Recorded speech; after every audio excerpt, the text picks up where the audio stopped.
ধনীদের সর্বোচ্চ কর হার ৩০% থেকে সরে এসে ২৫%ই রাখা হলো। নানা সমালোচনার মুখেও কালো টাকা সাদা করার সুযোগ থাকলো। এছাড়া গাড়ি আমদানিতে এমপিরাও শুল্কমুক্ত সুবিধা পাচ্ছেন। এসব ঠিক রেখেই রোববার জাতীয় সংসদে পাশ হলো প্রায় ৮ লাখ কোটি টাকার বাজেট, যেখানে মূল্যস্ফীতি ৬.৫ ভাগে নামাতে চায় সরকার। এ বিষয়ে আলোচনা করতে আমাদের সঙ্গে যুক্ত হচ্ছে বেসরকারি গবেষণা সংস্থা পলিসি রিসার্চ ইনস্টিটিউটের নির্বাহী পরিচালক জনাব আহসান এইচ মনসুর। জনাব মনসুর, আপনাকে স্বাগত জানাচ্ছি। যেটা দেখছিলাম প্রতিবেদনে, বাজেট পাশ হলো, কালকে থেকেই নতুন অর্থবছর শুরু হচ্ছে। কিন্তু এই বাজেট যখন প্রস্তাব করা হয় তখন ধনীদের উপরে কর হার আয়করে ৫% বৃদ্ধি করে ৩০% করা, সংসদ সদস্যদের শুল্কমুক্ত গাড়ি আমদানির সুযোগ বন্ধ করে দেয়া সহ বেশ কিছু প্রস্তাব ছিল, যেগুলো আসলে শেষ পর্যন্ত কিন্তু টিকলো না এবং সেগুলো বাতিল করেই বাজেট পাশ করা হলো। এগুলোকে কিভাবে মূল্যায়ন করবেন আপনি? এগুলোকে আমি একটা মিশ্রভাবে মূল্যায়ন করব। যেমন সংসদের সংসদের যে গাড়ি নিয়ে ব্যাপারটা, এই জিনিসটা সবসময় বিতর্কিত ছিল, এখনো বিতর্কিত আছে।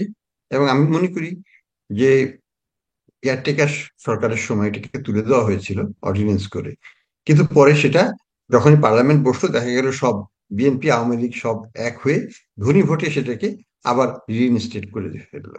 এখানে কিন্তু সবাই মানে একই বলে না, আহ, সবাই একমত, সব এমপি সাহেবরা, যদিও জনমতটা পুরোটা এটার বিরুদ্ধে, কিন্তু তারা তো জনমতের এখানে মানে করছেন না, আমলে নিচ্ছেন না। যাই হোক, এটা সরকারের সিদ্ধান্ত, এটা বহুদিন ধরে চলে আসছে, কিন্তু এটা ঠিক নয়। আমি মনে করি যেটা কিছুটা হলেও তাদেরকে আহ কর দিলে ভালো হতো। অ্যাটলিস্ট সরকার বলতে পারতো যে তারাও কিছু কর দেন, এবং লক্ষ লক্ষ কোটি কোটি টাকার গাড়িগুলো তারা সস্তায় খুব স্বল্প দামে কিনছেন এবং পরে বিক্রি করে দিচ্ছে, লাভবান হচ্ছেন। এই জিনিসগুলো দৃষ্টিকটু লাগে, এটুকুই। আর 25%-এর 30%-এর ব্যাপারে যেটা বললেন সেটা সম্পর্কে আমার মন্তব্য হচ্ছে যে এটা 25-এ থাকাটাই ভালো হয়েছে। কারণ আমাদের দেশে একটা প্রবণতা কি, যারা ট্যাক্স দেয়, যারা ভালোভাবে ট্যাক্স প্রদান করেন, তারা 25% দিচ্ছেন, তার উপর আবার সারচার্জও দিচ্ছেন প্রায় 4 থেকে 5%। কেউ যেটাকে বলে ওয়েলথ সারচার্জ। এইগুলো দিয়ে তাদের কিন্তু করের বোঝা 30-এর কাছাকাছি থাকে ইন এনি কেস। তার উপরে যদি আবার এটাকে 30 করা হতো তাহলে 35-এ চলে যেত। তো সেই জন্য আমি মনে করি যে অন্যান্য দেশের সাথে তাল সঙ্গতি রেখে এটাকে 25-এই রাখাটাই ঠিক আছে। কিন্তু আগামী বছর আবার বলা হচ্ছে এটা বেড়ে যাবে, সেটাকে আমি সমর্থন করি না। আমি মনে করি যে আগামী বছর এটা 25-এই থাকা উচিত। আর যে জায়গাটা আপনি বললেন যে যেখানে কালো টাকা সাদা করার সুযোগটা, এটাকে আমরা তো সবসময় বলি যে এটা নৈতিকভাবে সমর্থনযোগ্য না। এটা অর্থনৈতিক কোনো সুবিধা জাতির জন্য আনে না, হয়তো কোনো ব্যক্তি বা পরিবারের জন্য আনে, কিন্তু কারোর জন্য দেশের জন্য এটা ভালো দৃষ্টান্ত নয়, এবং এটা একটা খারাপ দৃষ্টান্ত স্থাপন করে। এবং এটা আমি আমি বলবো যারা কর প্রদান করেন তাদেরকে নিরুৎসাহিত করে, তাদেরকে তাদেরকে অপমানই করা হয় এক ধরনের, যে স্টুপিড, তুমি 30% কেন দিচ্ছ, আমরা তো 15% দিচ্ছি, আমরা তো আগে তো দেই নেই। তো আমরা আগে টাকা বাঁচালাম, ফাইনও বাঁচালাম, আবার ন্যায্য টাকাও অর্ধেক করে ফেললাম। তো এগুলো এগুলো আমি মনে করি যে অনৈতিক ব্যবস্থাপনা, এবং এটা থাকা উচিত নয়। এটা শুধুমাত্র কর এটাই না করে না, দুর্নীতিকেও প্রশ্রয় দেয়, কারণ এই টাকাকে প্রশ্নও করা যাবে না। এই ধরনের ব্যবস্থাপনা খুবই ক্ষতিকর আগামী দিনে কর মূল্যস্ফীতি, সংগ্রহের জন্য। তারপরে বৈদেশিক মুদ্রার রিজার্ভের সংকট, নানা রকম একটা চ্যালেঞ্জ নিয়ে কিন্তু এই অর্থবছর পার করলো সরকার।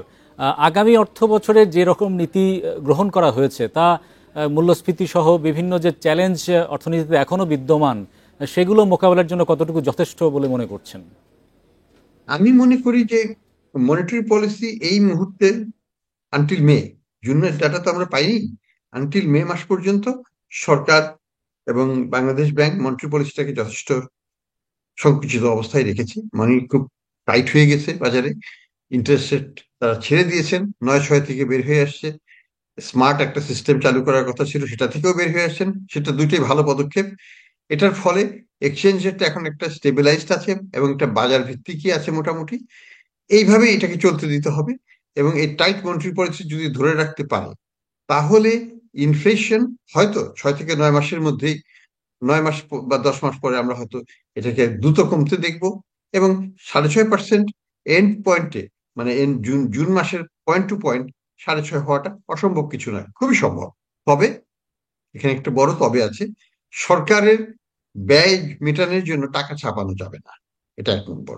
2 নম্বর হচ্ছে যে ব্যাংকগুলোকে তারল্য সংকটের নাম করে তাদেরকে উদ্ধার কার্যের নামে টাকা ছাপিয়ে যে তারল্য সহযোগিতা দেওয়া হচ্ছে, সেটা টাকা ছাপানোরই সমতুল্য, এবং এটাও কিন্তু টাইট মনিটারি পলিসিকে সিরিয়াসলি আন্ডারমাইন করছে।